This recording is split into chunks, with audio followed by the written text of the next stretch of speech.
About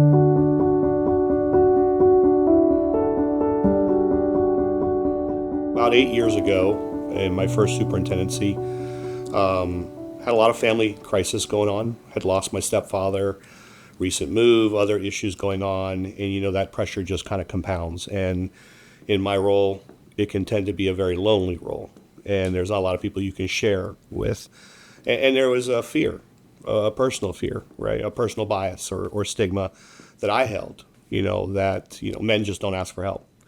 We kind of just, you throw it on your shoulders and you just go forward.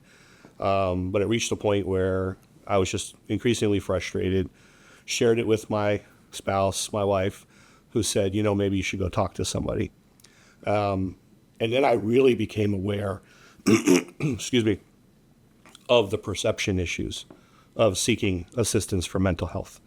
And that's why I share my personal story. I didn't for many years. It's only recently that I've shared this. And what I found was when I wanted to go to help, I went to our employee assistance program and looked at all of our providers. But because I was in the position I was in as superintendent, I was fearful.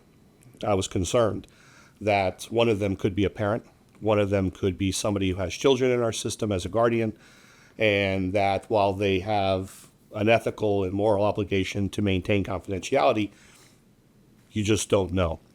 And so I actually searched all of their names in our computer system to see if any of them were parents. And then I finally selected a provider. And then I had the second fearful moment because when I pulled up, it was a strip mall and on a very busy road, and sign that very clearly said mental health clinic.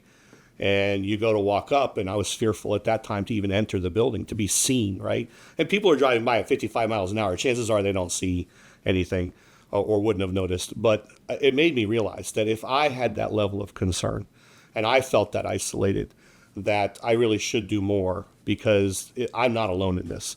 And there's a national crisis for people not seeking assistance for behavioral mental health issues. And I wanted to lend my voice to that because I know that we have employees and we have families and we have students who are in crisis every day, whether it's financial, economic issues or personal issues that they feel are just compounding.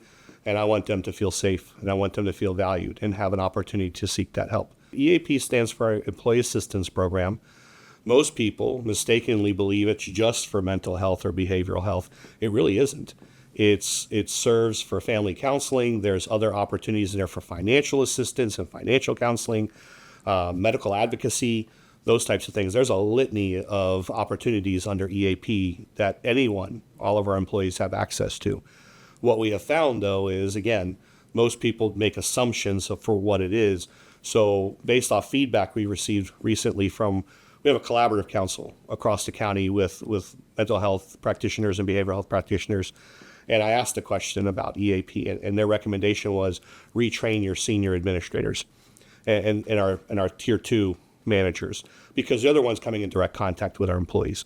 And so we've relaunched that education campaign, and we're getting great feedback as a result. So what we want is a positive environment where students feel welcomed, they feel valued, they feel seen, and they feel heard. And when you can create that environment, it's a much more positive place for students to learn and grow. But it's also about teachers. A positive school culture and climate isn't just about the students, because it's the adults that foster that. So do teachers feel supported? Do teachers feel valued? Do they feel that they have the resources they need to be successful? And not just for themselves, but for their students.